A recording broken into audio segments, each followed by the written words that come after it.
If you're leaving the military and wondering what comes next, watch this. Ryan flew F-18s for the Navy for over a decade, 2 deployments, a career most people only see in movies. Then, he started over, this time in finance.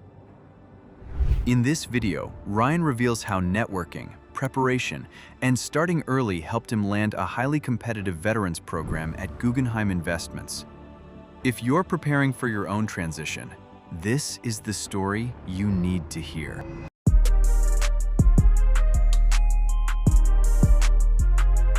Okay, Ryan, thanks so much for taking the time to join us today. Thank you for having me, Patrick. It'd be awesome if you could give the listeners a short summary bio. Yeah, of course. Ryan Plunkett, undergrad was originally Rider University in New Jersey. Upon graduation, got accepted to Navy OCS, commissioned through OCS into the Navy as a pilot, wound up in operational F-18 squadron, so did 2 deployments with them, mostly to the Western Pacific area. Came back, did a little bit of staff tour work at NAS Oceana, and decided to separate from the Navy at that point. So I'm kind of excited to go back to a place that I wanted to be in and kind of try and make this transition for myself. It's a veterans transition program, right? So you want to tell people about it in case they haven't heard about it? Yes. It's Guggenheim Investments. So they run a veterans transition program. So it is an internship over the summer. So it's a little different that it's not a rotational program. So I'm going to be in the client service group with them in New York City. So kind of definitely excited about that since sales and trading in particular is what I'm interested in. Super exciting. You were a business administration, right, major, or Yes. with a minor in legal studies. But back, in 2011, before you had joined the Navy, did you do any internships over sophomore or junior year? Did you know what these investment banks were? My family didn't work in the industry, but I knew a few people that did. And really, markets were something that I was always interested in. Mhm. That and really military aviation when I was in college. So I focused on that in my coursework and really kind of had some decisions to make when I got there. So I really didn't do any internships during my junior and senior year. I kind of flew a little bit on my own, started working towards my private pilot license when I was in college. Yeah, let's talk about that because it sounds like pretty early on, by halfway through Rider or through your undergrad, you kind of knew, hey, I really want to be a pilot. I knew the military was kind of like a route that I wanted to go, specifically naval aviation in particular, just the challenge of kind of landing on an aircraft carrier. That was kind of didn't freak you out. It did. It still did every time you went back. It doesn't scare you. Something is probably a little wrong, to be honest. But I knew kind of, there's an age limit on that. That was kind of like my one shot to do it. Mm-hmm. And my strategy was, hey, I'm going to stay focused on this particular area when I'm in school. Kind of try and keep the finance thing. If this doesn't work out, and that was my 2 interests, and I got accepted into OCS, and I made a decision to go from there from college. Okay, so you're in that whole process. As the years are progressing, what in the back of your mind are you at all thinking, hey, I'm going to do this the rest of my life? Are you thinking, hey, maybe I want to go back to civilian life, do some some finance work? What's going through your mind? Absolutely. Yeah. So you do get a pension at 20 years, but 20 years is a very long time to be in the military. I think I have a lot of respect for people that do that. And if you had asked me when I first went to OCS, my answer was, do I plan on doing 20 years? I probably would have said no, but I had an open mind. It is a lot of moving around, a lot of time away from home. And it's going to be a lot of time overseas. So looking at it 9 or 10 years down the road, am I going to have the same relationship with those people back at home as I have right now? If I spend all that time away from home overseas, the answer was probably no. So I would say that's really what made up my mind. That's awesome. Okay, so tell me a little bit about just, yeah, once you made that decision, what was it, a couple years before you actually left, or was it like, a year before? Talk to me about that initial decision. Like, okay, I'm deciding I'm leaving the Navy. I'm gonna try something else. How did you even think about planning for that, and when was that initial kind of decision made? Yeah. I Mhm. I would say kind of towards the end of my time, kind of in my first fleet squadron, I kind of had my mind made up that I was gonna get out. You don't really have to notify them until 9 months prior to the date that you plan on leaving, and at this point, you still have a commitment as well. So you have an 8-year commitment from the time that you get your wings. So I had to serve that out, Okay. but I knew at this point that I would have to start working towards that. And really, it was going to come down to flying in the civilian world or doing something else. And Mhm. really, when I started thinking about it, I said, I'm going to plan on moving back home to the New York, New Jersey area. This is something that I've been interested in my entire life. This is something that I've continued to follow markets during my entire time in the Navy. I know that there are paths that people have taken in the past to go from the military to get into the finance industry. So I said that it's going to be something that I want to explore.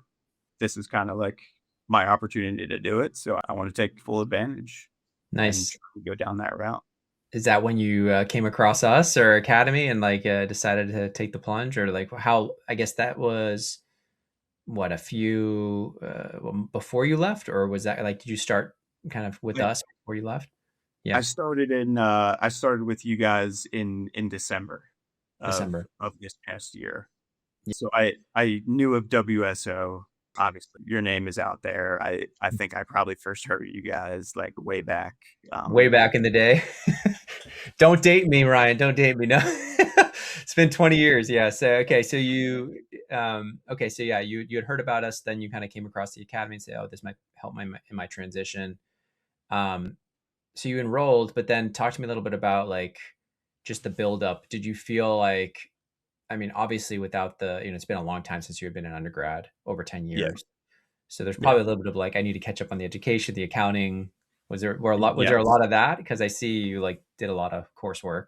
I kind of was, studying a lot of things on my own and really like keeping up with markets Mm. after I graduated. But I felt too that I needed a little bit more structure, a little bit more focus, Yeah. and to bring myself up to speed and really kind of like reach out to some people and talk and see what other people are doing as Mhm. well. Nice. And so you came in, you kind of started doing the typical things we have all students go through, but talk to me about like how things shifted, because you did CV review, you did LinkedIn profile, all that good stuff. Yeah. But then, eventually you have to get to the networking stage. And so Yes. talk to me a little bit about that, and then obviously the path to the veterans program you're going to be joining starting on Monday. Yeah, of Yeah. course. So I'm sure it probably sounds cliche, but the networking thing was huge. Networking really made all of the difference. Mm. I talked to a, another friend in the military that said that he knew of an army guy. So I actually found him on LinkedIn and said, "Hey, give him my name. Hmm. Go talk to him. Go reach out to him." And he was great. And he helped me out a lot. He said, "Hey, I don't know if you're aware, but Guggenheim has a program too, and it starts in the summer. And I think that might line up with your timeline. Yeah. And they're a great organization. So go check it out, see what you got." And he actually put me in touch with another person. And I spoke to a managing director at Guggenheim as well. So the networking part was huge for that. But yes, the timing aspect of this can be challenging for some of us. Talk to me a little bit about like, yeah, was it something where like you were reached out to like, 50 people, 100 people, and you had like 20 calls, 30 calls, or what was it? What did the numbers look like? And then did you just get the offer once you did an interview for this veterans program? And what was that interview like, that Yeah, process? yeah. So I started reaching out, kind of like just searching on LinkedIn, Yeah. kind of finding guys that were military vets Mm-hmm. at various places. And just like you said, a lot of people, especially when you mention that, when you reach out to them, they're pretty willing to Yeah. help you, talk to Yeah. you. It's kind of nice. Mm. And probably did, about I would say maybe 15 calls. Yep. Spoke to a few people at Bank of America, a few people at JP Morgan, and then applied for Guggenheim. And like you said too, it can be competitive too on this end. But talk to me about like what the interview process is like for a veteran, someone who had been out of school for 10 years. Was it all behavioral, leadership? What was it? Definitely more on the behavioral side, just like you said.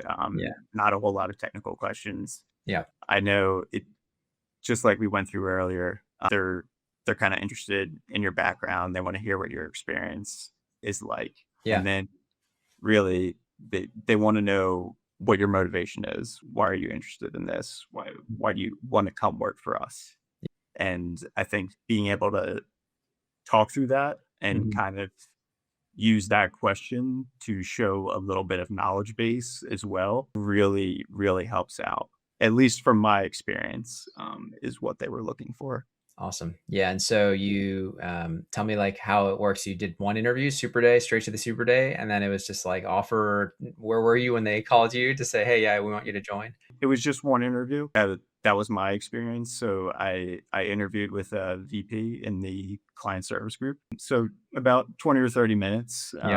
And like we said, it was fairly relaxed. And I felt that it went well. And they told me that, yeah, we'll be in touch. And a few days later, I got the call and said, yeah, we're prepared to give you an offer to join us for this summer. And I said, yeah, I was very excited. It was great.